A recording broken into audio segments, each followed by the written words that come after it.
कुंभराशी सावधान. कुंभराशीला सुवर्णसंधी. 2026 शनीची कृपा सुरू. भाग्याचे दरवाजे उघडणार. नमस्कार मित्रांनो, श्री स्वामी समर्थ. कुंभराशींच्या मित्रांनो, शनीच्या 7.5चा तिसरा टप्पा चालू आहे. पहिले 2 टप्पे संपले आहेत. त्याआधीच्या 2 टप्प्यात कुंभराशींच्या लोकांनी अनेक प्रकारच्या अडचणी सहन केल्या आहेत आणि त्याबद्दल मी अजून एक व्हिडिओ बनवलेला आहे. त्याआधी तो तुम्ही पाहिला असेल तर आता हा दुसरा व्हिडिओ सांगते. नोकरी जाणे, घरगुती कलह, प्रेमसंबंध बिघडणे किंवा व्यवसाय अडथळे अशा प्रकारच्या अनेक गोष्टी त्यांच्या आयुष्यात घडल्या. आरोग्याच्या समस्याही खूप आल्या. काही काळ तर असा होता की मन पूर्णपणे खचले होते आणि आता काहीच होऊ शकत नाही असं तुम्हाला वाटत होतं. पण आता 2026मध्ये सुरू असलेला हा तिसरा टप्पा तुम्हाला खूप साथ देणार आहे. जेव्हा शनीच्या 7.5चे पहिले 2 टप्पे कठीण जातात तेव्हा तिसरा टप्पा नीट ऐका. तिसरा टप्पा हा सहसा दिलासा देणारा असतो की पहिले 2 टप्प्यात तुम्ही खूप काही सहन केलं असतं. आता तिसरा टप्पा तुमच्यासाठी फुलदाणी असेल. तर या टप्प्यात अनेक अडचणीपासून मुक्ती मिळेल आणि आयुष्यात हळूहळू सुधारणा दिसू लागेल. मात्र एक गोष्ट लक्षात ठेवा मित्रांनो, आता जेव्हा शनी तुमच्या पाठीशी उभा आहे तेव्हा स्वतःच्या चुकीमुळे पुन्हा मागे जाऊ नका. त्यांनी आता अशाच स्थितीत आहे की तो तुमच्या विचारांमध्ये, तुमच्या व्यवसायात आणि परिस्थितीत सकारात्मक बदल घडू शकतो. पण जर तुम्ही मेहनत थांबवली किंवा आवश्यक काळजी घेतली नाही तर चांगली संधी हातातून जाऊ शकते. मित्रांनो बघा, शनी म्हणतो आता तुम्ही जी मेहनत करता त्याचे 100% फळ देण्यासाठी मी तयार आहे. म्हणून सातत्य ठेवा आणि योग्य मार्गावर राहा. आता काही उपाय सांगते.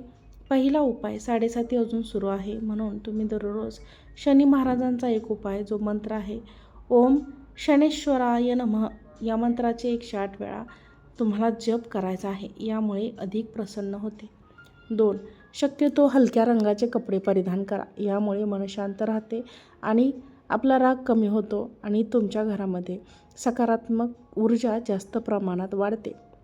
आरोग्यावरही चांगले परिणाम होतात आणि भगवान शिवांची आराधना करा. 2026मध्ये शिवभक्ती करणे तुमच्यासाठी अत्यंत शुभ मानली जाते.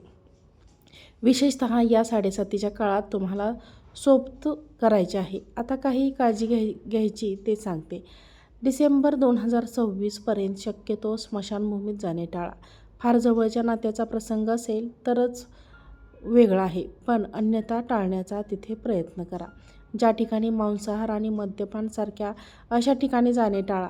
जर एखाद्या समारंभाला जावं लागलेच तर शाकाहारी पर्याय निवडा आणि अशा गोष्टींपासून तुम्ही दूर राहा.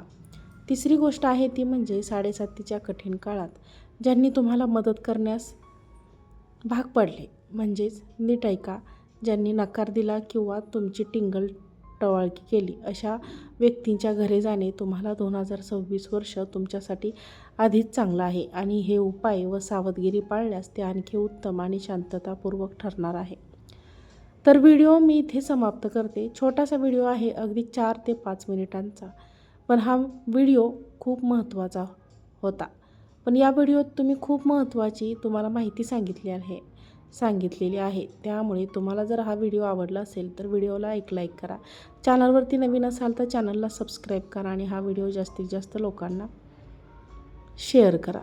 आजचा व्हिडिओ पाहिल्याबद्दल तुम्हा सर्वांचे मनापासून खूप खूप धन्यवाद. श्री स्वामी समर्थ. जय जय स्वामी समर्थ.